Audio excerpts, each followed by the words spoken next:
ያግሪ ሰርፕራይዝ ታረጋኝ ቅድም ቼክ አረክሽኝ ኮንስተሽ ቼክ አረክሽኝ ደና ነው ስላየነ ደስ ብሎናል እግዚአብሔር ይመስገን ድንገት ግን ህዝብ ነጽ ታመመ ሲባል በጣም ነበር የደነገጠው የተጻፉትን ነገሮች አለ ሰዎች ግን በጣም ብዙ ሰዎች ሲደውሉ እኔ ከወንድሜ ጋርና ከእህቴ ጋር ነበር የሄድኩትኝና ታላቅ ወንድሜ ነው የነበረው ታላቅ እህቴ ነች የነበረችው ደነገጡ እነሱ ራሳቸው አላመኑኝም ራሱ ምንድነው አንተ የሆንከው አሉ እንዴ ምን ሆናለሁ አብረና ያለ ነው ምናምን አይ እንትኑ ላይ የሚወራው እኮ ሌላ ነገር ነው ምናምን አሉ እና እንደዚህ ድረስ ያሳስታል ሰዎች ጋር ድረስ ማለት ነው መቼም ሰው ትንሽ እንከን ያጋጥመዋል ይታመማል ወይ ደግሞ የሆነ የተጀመረው ህመም ዘለቄታዊ መፍትሄ ማግኘት የሚችለው አሁን ነው ተብሎ ሲወሰን በህክምና ያንን ነገር ቼክ ለማድረግ ነው የሄድኩት እና አሪፍ ነው እና ከምን አኳያ ነው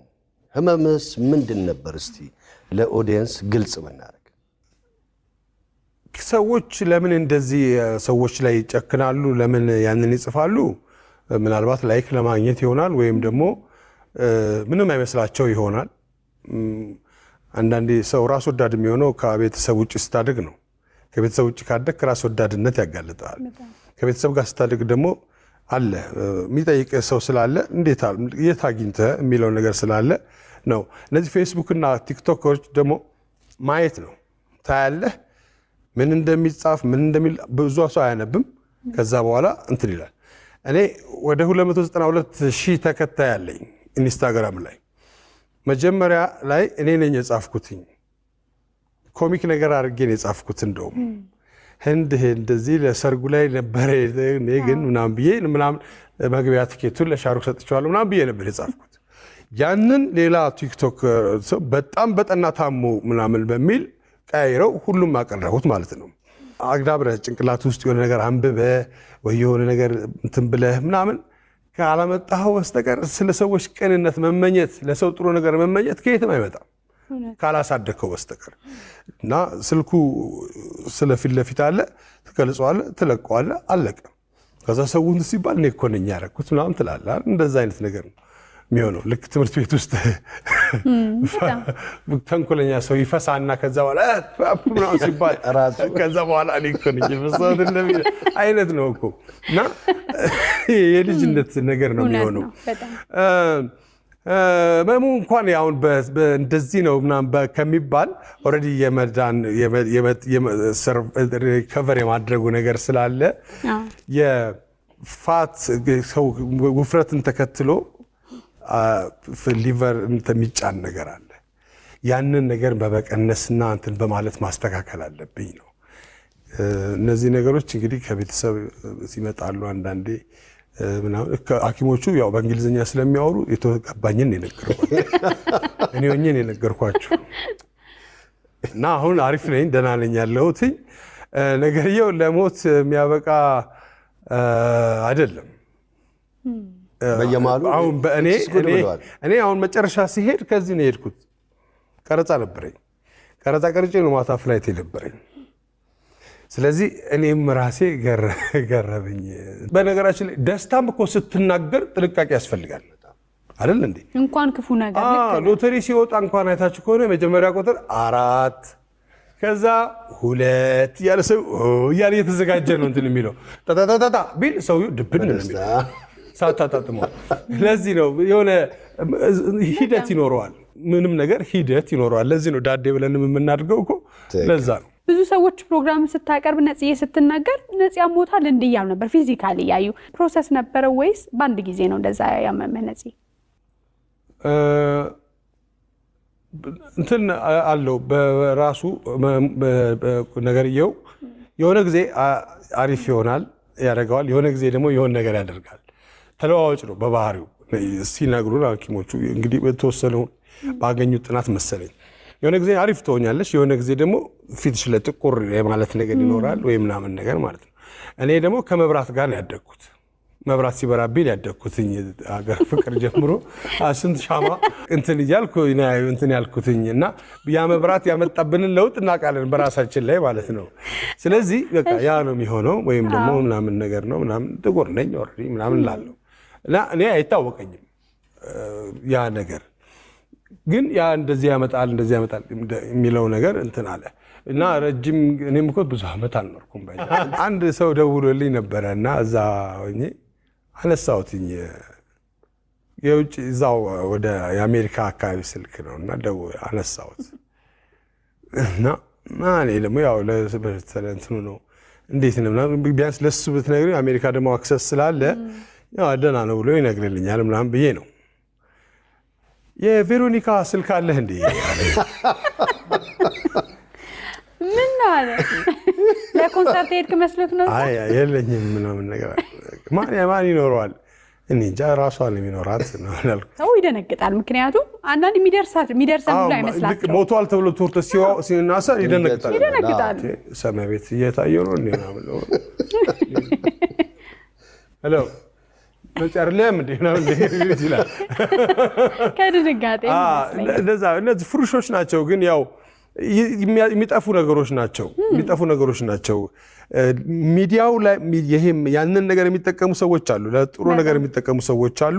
እንደገና ደግሞ አገኘን ብለው የሚጠቀሙ ሰዎች አሉ። በቃ አልፍበታለሁ ብለው ዝም ብለው እንደ ኮሪደር የሚጠቀሙ ሰዎች አሉ።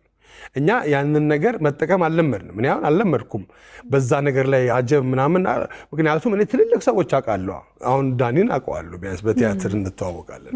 ዳኒን ሳውቀው ዳኒ ደግሞ ስንት ሰው እንደሚያውቅ አውቃለሁ። እኔ የቲያትር ቤት ኃላፊዎች ያውቁኛል፣ ምክትሎቹ ያውቁኛል፣ እስከ አዳራሽ ክፍል ያሉ ሰዎች ያውቁኛል። ከፍተው አለማምደው እኔ ስወጣ ዝጉ ብዬ አዘግቻ እኔ ጥፋት መስራት አልችልም።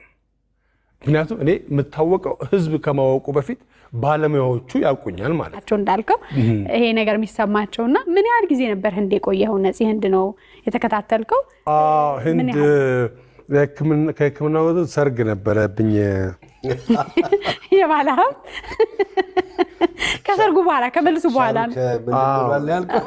ሻርክ ካርድ ሰጥቼው አልተሰጠውም ነበር ቀን ተረስቶ አለ። ደጋሽ ቀልብ የለውም። ያው ሲነጫነጭ መንገድ ላይ እኔ ከሆስፒታል እንዲህ ስወጣ ሻሩኪያችን ዳንሱን እየደነሰ የሚበሳጫት ነገር አለ። እንደውም እኔ አሁን አንዳንዴ ህንድን ከቦሊውድ በላይ እኔ ነኝ ያስተዋወቋት የሚመስለኝ በዚህ በክስተቱ እዚህና ምክንያቱም አሜሪካ ሲሄድ እንደዚህ ተወርቶ አይታወቅማ። ህንድ ሲሄድ ለምንድን ነው ሰው የፈለገበት ይሄዳል? አሁን ለምሳሌ ሰዎች የሚቸገሩት ጸበል ቦታ መሄድ ታዋቂ የሆነች ጸበል ቦታ መሄድ አትችይም፣ በፍጹም አትችይም። ሰዎች ስልካቸውን የሚገዙት ፎቶ ለማንሳት ወይም ነገር እንትን ለማለት ነው የሚሆነው። የትም ቦታ ብትሄጂ፣ ለቅሶ ቦታ ብትሄጂ በጣም አሁን የመጣ መርዝ ነው። የእምነት ቦታ ላይ እንዲህ ብሎ ነው የሚቀር የእምነት ቦታ አሁን ያስፋውን ሽኝት ጊዜ ነጭ በነጭ ነው የለበሰው፣ ያስታውቃል። ለቅሶ እንዳልመጣ ራሱ ያስታውቃል። እንዲህ ብሎ ይቀርጽልሻል። እና ሄድፎን አድርጓል፣ ሙዚቃም ነገር እየሰማ ነው መሰለኝ። እያበልያ በለቅሶ ማለት እያበልያ እያለ ይቀርጻል። አንተ ምን እያረክ ነው አልኩት።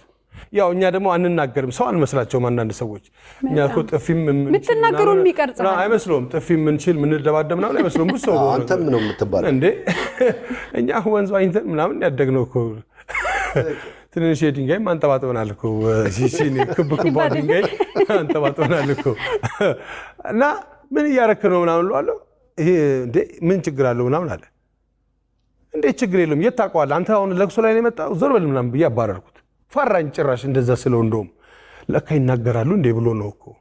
እና እኛ አሁን ሀዘን ላይ ስለሆን በቃ ያው ሀዘን ላይ ስለሆንሽ ዝም ብለሽ እንደዚህ ታያለሽ አይደለም። እንደዛ መሆን የለበትም። መናገር መቻል አለብን። አንዳንድ ጊዜ ተው ማለት አለብን። የሆነ ነገር ሲሆን ተው ማለት አለብን። ያንንም ነገር ቀርጸው ያስተላልፋሉ። ያንን ነገር ደግሞ ለመከታተል እኛ ምንድነው አሁን ጠንካራ የሆነ እንትን የለንም፣ ማህበር የለንም እንጂ አሁን እያንዳንዱ የተመዘገቡ ነገሮች ያ በምን እንደሆነ ይታወቃል። ሁሉ ነገር ማን እንዳስተላለፈው ምናምን ይታወቃል። ያ ግን ያዛ የሆነ ማህበር ቢኖር ሄዶ እከሌ የሚባል እንደዚህ ነው። አንድ ጊዜ አንድ ሰው ደውሎልኝ ነበር ከኮፒራይት ምናምን ደውሎ ልክ በአንተ ድምፅ እና በአንተ ስታይል ማስታወቂያ የሚያነብ ሰው አለ፣ ፈቅደህለት ነው ወይ አለኝ። አይ እኔ ማንም አልጠየቀኝም፣ ግን መፍቀድ እችላለሁ ወይ ምናምን ስለው ይሄ እኮ ያንተ ክሬት ነው፣ ያንተ ፍጥነት፣ ያንተ ክሬት ነው። ይሄ ነገር ፈጠራ ነው፣ የራስህ ቀለም። መክሰስ በፈለክ ጊዜ ናና አመልክት አለኝ። እሺ ይሄን አወቅኩ ማለት ነው። የሚሰሙ ሰዎች አሉ አየሽ፣ የሆነ ነገር ሲሰሙ። አንዳንድ ሰዎች ግን ያንን ነገር አያውቁም በጣም አያውቁም። ስለዚህ በደንብ ደግሞ ማህበሩን በደንብ የሆነ ነገሩን ብንደግፈው በእያንዳንዷ ነገር ፎቶሽን የሚጠቀማለ ምናምን የሚጠቀማለ ድምፅሽን የሚጠቀማለ ምናምን የሚጠቀማለ ሁሉንም ነገር ካንቺ ተጠቅሞ ገንዘብ የሚሰበስብ ከሆነ አንቺ የሆነ ነገር ስትሆኝ ደግሞ ለአንቺ ከፍታ ነው ማውራት ያለበት። ህመም ከሆነ ደግሞ እኔ አሁን ኢቢኤስ የሚያክል ሚዲያ ውስጥ እየሰራው በቲክቶክ ስለኔ በሽታና ስለኔ ሞት አይወራም። በእርግጠኝነት ራሱ ሚዲያው አለው፣ በቂ ሚዲያ አለ። ያሉት ሚዲያዎች በቂ ናቸው እንጂ አንድ ሰው ራሱ በቅጥ በሌለው መልኩ በምናምን ፊት አጥቁሮ ምናምን አድርጎ ምናምን ኢቢኤስ እንደሚሄድ አውቆ የሚያስፈልገኝን ነገር አድርጎ ምናምን ነው የላከኝ። ስለዚህ እንዲህ ሆኗል ሲባል እንደማይሆን ያውቃል ኢቢኤስ። ስለዚህ መልስ አይሰጥም። ይሄንን ነገር እውነት ነው እኔ ነኝ የላኩትና ምናምን ብሎ መጥቶ እዚህ ጋር ትክክለኛ ጋዜጠኛ ቢሆን አሁን ለምሳሌ ሌሎች ሚዲያዎች መጥተው ስለሱ ኢንፎርሜሽን ቢባል ኢንፎርሜሽኑ የሚናገር አካል ስላለ ይናገራል። እንደዛ አይነት ጂፒንግ ቻይና ለሚነቅፏትና በጥርጣሬ ለሚያዩዋት ሁሉ ሊገፏትም ሊስቧትም የማትቻል ሀገር ሆናለች። ይባስ ብሎ የአሁኑ መሪ ሺጂፒንግ የሚያሰጉ ብቻ ሳይሆኑ የሚያባንኑም ሆነዋል። ቻይና በነበራት ጉልበት ላይ ተጨማሪ ጉልበት እንድታገኝ ከነበራት ክብር በላይ ከበርቴ እንድትሆን የቻይና ህልም ብለው የነደፏትን ፖሊሲና እንቅስቃሴ ለሚጠሏቸው ሁሉ የጎን ውጋት የሆድ ቁርጠት ሆናባቸዋለች።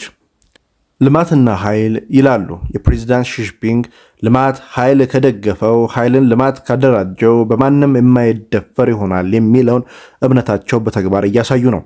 ፕሬዝዳንት ሺጂፒንግ ስልጣን ከያዙ በኋላ የዓለምን ገበያና ወታደራዊ አቅም እየነቀነቁት ነው። ምዕራባውያንን እጓዳቸው ውስጥ እየገቡ የምጣኔ ሀብታቸው እድገት እየተሻሙ አስቸግሯቸዋል። በጎሪጥ የሚያዩዋቸውና ኢምፔሪያሊስቶች የሚሏቸው ተቀናቃኞቻቸው ዘመናዊ የጦር መሳሪያዎቻቸውን እያሳዩ ይዋጥልን በሚመስል መልኩ መጎንተል አብዝተዋል። ማንም በዚህ ተመለሽ በዚያም ተቀለሽ የማይሏት ቻይናን መሰረቷን አጥብቀው ለመገንባት ያላቸው ፍላጎቶች እየተገበሩ ነው። የአሜሪካ ማስፈራሪያ፣ የአውሮፓ ህብረት ማስጠንቀቂያ ቁብ ሰጠው ከጀሯቸው አይጥፏት። ሺጂፒንግ የቻይና ህልም በሚለው እቅዳቸው የጦር ኃይሏን ለማዘመንና እንደ አውሮፓውያኑ የዘመን ቀመር በ2049 ዓ.ም ቀዳሚ ለማድረግ በተግባር የሚታይ እንቅስቃሴ እያሳዩ ነው። ቻይናን ማኦ እያንዳንዷን ዜጋ ሀብታም አደረጋት፣ ሺጂፒንግ ጠንካራ አደረጋት የሚለው አነጋገርም በድፍን ቻይና በስፋት ይነገራል። ሺጂፒንግ ቻይናን በማበልጸግና በሚያስፈራ የጦር ኃይሎች ስትራቴጂ የሚጥሩትን ያህል የሀገራቸውን የውስጥ ፖለቲካም ከሰለፉት መለኪያ ድርብርብ እንዳያልፍ ተጨንቀውና ተጠበው ይከታተሉታል። ቻይናውያን በልተው እንዲጠግቡ፣ ኑሯቸውን የተመቻቸ ሆኖ እንዲደላደልላቸው፣ በዘመናዊ ቴክኖሎጂ እንዲራቀቁ ፓርቲውና መሪው ያስቡላቸዋል። ስለ ፖለቲካው ስለ አስተዳደሩ ግን ብቸኛው ኃላፊ ፓርቲው እንጂ ሌላ እንዲያገባ አይፈልግም። ከዚያም ድንበር ያለፈ ቻይናዊ የማይረሳው ቅጣት ይጠብቀዋል። ኑሯችሁን አርፋችሁ ኑሩ እንጂ በፖለቲካ ጉዳይ እየገባችሁ ምን ያደክማችኋል ይሉ ይመስላሉ ፓርቲውና መሪዎቹ። ሰብአዊ መብት፣ የንግግር ነፃነት፣ የመደራጀት ፍላጎት ብሎ ነገር ለቻይና ሚኒስትር ፓርቲ ሞኝነት ነው። እኔ እየሰራሁልህ አንተ ምን አለፋ ይሉ ይመስላሉ። 1.5 ቢሊዮን የሚደርሰው የቻይና ህዝብ ሰፊ የመሬት ስፋት ያላትን ቻይና አንድነት ጠብቆ የጋራ ልማት የሚገኘውን በዚህ መንገድ ብቻ ነው ብሎ ፓርቲው ያምናል። በዘርና በእምነት በአመለካከት የተመሰረቱ ፍላጎቶች ታላቋን ቻይናን ስለሚያጠፉ እኔውን ብቻ እንዳወቅኩ አደርጋለሁ ይላል ማኦ ዜዱንግ። የመሰረተው ኮሚኒስት ፓርቲ የቻይናን የኮሚኒስት ፓርቲ ከሌላው ከዓለም የለም። ከተናገረው ውጭ አንድ ኢንች ወለም ዘለም ማለት አይቻልም። ሺጂፒንግ ቻይናን መምራት ብቻ ከጀመሩ 10 ዓመታት ሞላቸው። ኮሚኒስት ፓርቲ ዋና ጸሐፊ፣ የአገሪቱ ፕሬዝዳንት፣ የቻይና መከላከያ ጠቅላይ ሚኒስትር፣ የጦር አዛዥ ሆነው የተዳረበ ታላቅ ኃላፊነትም ይዘዋል። የሚገዳደራቸውን ፈነጋግለው የሚመቻቸውን አቅርበው 90 ሚሊዮን አባል ያለበትን ፓርቲ በፈለጓቸው መንገድ እየመሩት ነው። ሺጂፒንግ ሙሉ ስልጣን ያላቸው፣ ስልጣናቸውን የሚጠቀሙ፣ ክንዳቸውና ተጽዕኗቸውን ወሰን የተሻገረ የሚደርስ ሆነዋል። ከቀደምቶቻቸው የበለጠ ጎልብተው ከነ አሜሪካ ጠጥረው አስቸግረዋል። ሺጂንፒንግ ተጽዕኖ ፈጣሪነታቸው የታወቀላቸው ሊገፏቸውም ሊተዋቸውም የማይቻል የእሳት አለሉና የብረት ቁሎ ሆነዋል። ሺጂንፒንግ እድገታቸው በቅምጥል ነው። በጊዜው በነበረው የቻይና አኗኗር ደረጃ የሚቀናበት አስተዳደግ ነበራቸው። ምክንያቱም አባታቸው ሺሾንግሹን የኮሚኒስት ፓርቲው መስራችና የማኦ የቅርብ ሰው በስልጣኑም የፖሊት ቢሮ አባልና ምክትል ጠቅላይ ሚኒስትር ስለነበሩ ነው። ሁሉም ነገር ተደቅኖም በተዘጋጀበት የማኦ መንግስት እንደ ሺሾንግሹን ያሉ የፓርቲው ከፍተኛ ሹማምንት ኑሯቸውና እንቅስቃሴያቸው የተመቸ ስለሆነ ሺጂንፒንግ በተሻለ ትምህርት ቤት ገብተው በመኪና እየተመላለሱ አንድም ነገር ሳይጎልባቸው እስከ ሁለተኛ ደረጃ ትምህርታቸው ድረስ ተማሩ። እንዲሁም ስለተሞላቀቀው እንዲያድጉ የተፈቀደላቸው አልነበረም። አባታቸው አጥባቂ ኮሚኒስት ስለነበሩ ከድንበሩ እንዳያልፍ በጥብቅ ዲሲፕሊን አስገድዷቸዋል ይባላል። 16ኛ ዓመታቸው ባከበሩ ሰሞን ግን በድንገት ሁሉም ነገር ተቀያየረ። የነበረው እንዳልነበረው ነው። የቻይና ባህል አብዮት እንደተጀመረ ሺሾንግሹን ለፓርቲው ለማኦ ያለውን ታማኝነት አግድሯል ተብሎ ተከሰሰ። በቻይና የባህል አብዮት በራዣን ሽክላሽ የሚል ስም የተሰጣቸው የፓርቲው ነባር አባላት ከፍተኛ ኃላፊነታቸውን በወጣቶቹ እንዲዋረዱና እንዲገደሉ ማኦና ሚስቱ ያቀነባበሩ ዘመቻ ነበር። የፓርቲውና የመንግስት ከፍተኛ ኃላፊዎች የነበሩት በተሰበሰበው ህዝብ ፊት አንገታቸው እየተደፈቀ ጸረ አብዮተኛ ነኝ የሚል ጽሑፍ አንገታቸው ላይ እየተንጠለጠለላቸው ተጋዙ፣ ተደበደቡ። የሺጂንፒንግ አባት ይኸው እጣው ደረሰው። የማኦ ቅርብ መሆን አላዳነውም። የፓርቲው መስራችነትም አልታሰበለትም። ፖለቲካ ሁልጊዜ ፊቷን እንጂ የኋላዋን አታይምና ማኦ የወደፊት እቅዱን ለማስፈጸም ሲል ይጠቅመኛል ያለውን የማስወገድ መንገድ ተከተለ። ሺጂንፒንግ ሺሾንግሹን ከያዘው ስልጣን በሙሉ ተሽሮ ወደ ፋብሪካ የጉልበት ስራ እንዲሰራ ተላከ። በጥቂት ቆይታው በወታደራዊ ካምፕ ታሰረ። የቻይና ባህል ዘመቻ የሚሰነዝረውን ዱላ በተጠራጣሪው ላይ ብቻ አሳርፎ አያቆምም። ቤተሰቡም ጸረ አብዮተኛ ቤተሰብ ተብሎ ቅጣት ይቀጣበታል። በትምህርት ተማሪ ጓደኞቹ ጸረ አብዮተኛ ልጅ ይገደል እያሉ ይጮህበታል። ወጣቱ ሺጂንፒንግ ስድቡና ማስፈራሪያውን መድረሻ ሳጥቷቸው እንደነበረ በኋላ ላይ ተናግረዋል። ከ100 ጊዜ በላይ የግድያ ማስፈራሪያ ተደርጎብኛልም ይላሉ። የ16 ዓመቱ ሺጂንፒንግ ወደ ሰሜን ምዕራብ ገጠር ሄደው ገበሬዎች እንዲያገለግሉ ከመሰሎች ወጣቶች ጋር ተላኩ። ድህነት ያጎሳቀለው ገጠር ስለነበር ቤት እንኳን ማግኘት አልቻሉም። መኖሪያቸው ራሳቸው በዋሻ ውስጥ ሰሩ። ገበሬዎች የሚሰሩት ሁሉ እሳቸው ጓደኞቻቸው መስራት ነበረባቸው። ድንጋይ እየፈነቀሉ በዶማ እየቆፈሩ እርከን እየሰሩ ለ6 ዓመታት ቆዩ። እህታቸው ወደ ተለያዩ ቦታ ተላኩ። አንደኛዋ እህቱ መራሩን ኑሮ መግፋት ስላልቻሉ ራሷን ሰቅላ ሞተች። ወላጆቻቸው እህቶቿ፣ ወንድሟ ጨምሮ አልቀበሯትም። እንኳንስ ሊቀብሯት መሞቷንም ለመስማት በጊዜው እድል አልነበራቸውም። የሺጂንፒንግ እናትም ከባድ ጉልበት ስራ እንድትሰራ ወደ ገጠር እርሻ ተላከች። ሌላዋ እህቱ በወር 5 ወን እየተከፈላት እየራባትና እየተጎሳቆለች ስራዋን በግዴታ እንድትሰራ ወደ ሞንጎሊያ ድንበር ተላከች። ሺጂንፒንግ ለኋለኛው እህቱ ከፍተኛ ትምህርት አገኘሁበት ከሚሉት የ6 ዓመት ግዞት በኋላ ትምህርታቸውን ለመቀጠል የሚችሉበት ድንገተኛ አጋጣሚ ተፈጠረ። እኔ ትምህርቴን ያደስኩት በድሆችና መካከለኛ ገበሬዎች ነው። ከነሱ ጋር አብሮ መስራት፣ እነሱን መቅረብና እየተረዷቸው ተማርኩ። ማኦ ዜዱንግ ሞተ። የባህል አብዮቱ ያካሄዱት የነበሩትም ሱስሎስ ወደ እነሱ ዞረና ታሰሩ። የስልጣን ሽኩቻውና ጥልፍልፉን የፓርቲ መንገድ አልፈው ዴንግ ሺጂንፒንግ የፓርቲ ዋና ጸሐፊ ስልጣን ያዘ። ራሱንም የባህል አብዮት ተጠባቂ የነበረውን ዴንግ ሺፒዮንግ የቀድሞ ጓዱን ሺሾንግሹን አሰበ። የሺጂንፒንግ አባት ዚንግሹን ከታሰረበት ተለቆ ለደቡብ ቻይና ክፍለ ሀገር ጸሐፊነት ተመደበ። ወደ ቀድሞ ክብሩም ተመለሰ። ዚንግሹን ለቻይና ኢኮኖሚ ነጻነት ያስፈልጋል ብሎ ስለሚያምን ለዚህ ሆንዲንግ ሀሳብ ጋር ስለሚገጣጠሙ ነበር ትልቁን ክፍለ ሀገር የመደበው። በግዛቱም ነጻ ኢኮኖሚ እንቅስቃሴ እንዲጀመር ተፈቀደለት። ሺጂንፒንግ መከራ በተፈተነባቸው ጊዜ ሆነ በኋላም ለደረሰበት በደል አላኮረፈም። አንዳንድ ሰዎች ስለበደላቸው በቀልን ይፈልጋሉ። አንዳንድ ሌሎች ሆዳቸውን በሆዳቸው ይዘው ሁኔታውን ለመለዋወጥ ይፈልጋሉ። ሺጂንፒንግ እነዚህን አይነቱን ሰዎች አይደሉም። ሺጂንፒንግ በግዞት ላይ እያሉ ከአብዮተኞቹ በላይ አብዮት መሆንን እንደሚገባ ስለሚያምኑ የማኦ ሀሳቦች በቃላቸው ሲወጣቸው ድረስ ያነበንቡባቸው ነበር። ግን የፓርቲው አባል ለመሆን 9 ጊዜ ማመልከቻ ቢያቀርቡም ሊፈቀድላቸው አልቻለም። ምክንያቱም የጸረ አብዮተኛ ልጅ መሆናቸው ስለሚጠቀስ ነው። አባታቸው ወደ ስልጣን ከመጣ በኋላ ግን ሁሉም ነገር አልጋ ባልጋ ሆነላቸው። የኮሚኒስት ፓርቲው አባል ሆኑ። ዩኒቨርሲቲ ገብተው ኬሚካል ኢንጂነሪንግ ተመረቁ። ከወረዳ ጀምሮ እያደጉ ፓርቲውን ጸሐፊነት የተለያዩ ደረጃዎች ተመደቡ። ከዚያም ወዲህ በትጋት በእውቀታቸው እየተመሰከረላቸው ወደ ከፍተኛ ፓርቲ ስልጣን በፍጥነት ተረማመዱ። ከአንተነት ወደ አንቱነት ክብር አለፉ። ሺጂንፒንግ የራሳቸው ጥረት የአባታቸው ፓርቲው ያላቸው ቦታ አግዟቸው ከአውራጃ ፓርቲ ጸሐፊነት ጀምሮ የክፍለ ሀገር አስተዳደርና የከተማ ከንቲባ ለመሆን በቁ። ቀጥለውም የሻንጋይ ፓርቲ ጸሐፊ ለመሆን በቁ። የሻንጋይ ፓርቲ ጸሐፊ መሆን በቀጥታ በኮሚኒስት ፓርቲ ቋሚ ፖሊት ቢሮ አባልነት ለመሆን ያስችላቸውና ሺጂንፒንግ ከ9ኙና ከፍተኛ ስልጣን ካላቸው ውስጥ አንዱ ሆኑ።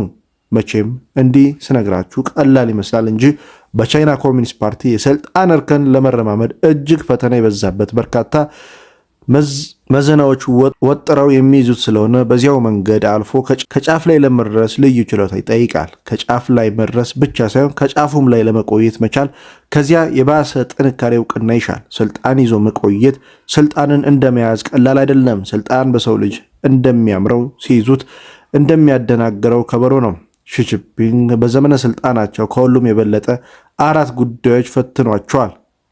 ኮቪድ፣ ታይዋን፣ ሆንግ ኮንግ እና የሺቺያንግ ግዛት ፈትኗቸዋል።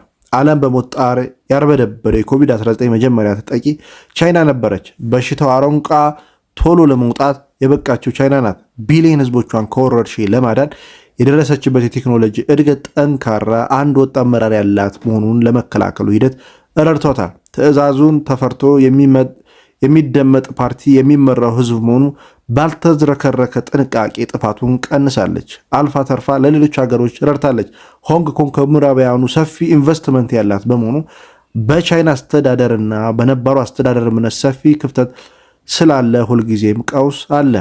ከእንግሊዝ ተጠባቂነት ወደ ቻይና ግዛትነት የተወረረች የሆንግ ኮንግ የምታነሳቸው የመብት ጥያቄዎች ለማስፈጸም የተቀሰቀሰውን የሰልፍ አመፅ ለመቆጣጠር ሺጂንፒንግ ንግግር ሳያበዙ ዝም የሚያሰኙበትን ኃይላቸውን ዝም አሰኙበት። ለሺጂንፒንግ ለአንደኛው ፈተና የሰሜኑ ምዕራብ ግዛት የሆነው የሺጂያንግ ግዛት ነው። ሺጂያንግ ግዛት 12 ሚሊዮን ህዝቦች ይኖሩበታል። አብዛኞቹ አጉርስና ካዛንክስ የሚባሉት ናቸው። የሙስሊም እምነት ተከታዮች የቱርክና የአረቢያ ዝርያ ያላቸው ሲሆኑ ቋንቋቸው ተርኪሽ ነው። በራስ ገዝ አስተዳደር ይተዳደራሉ።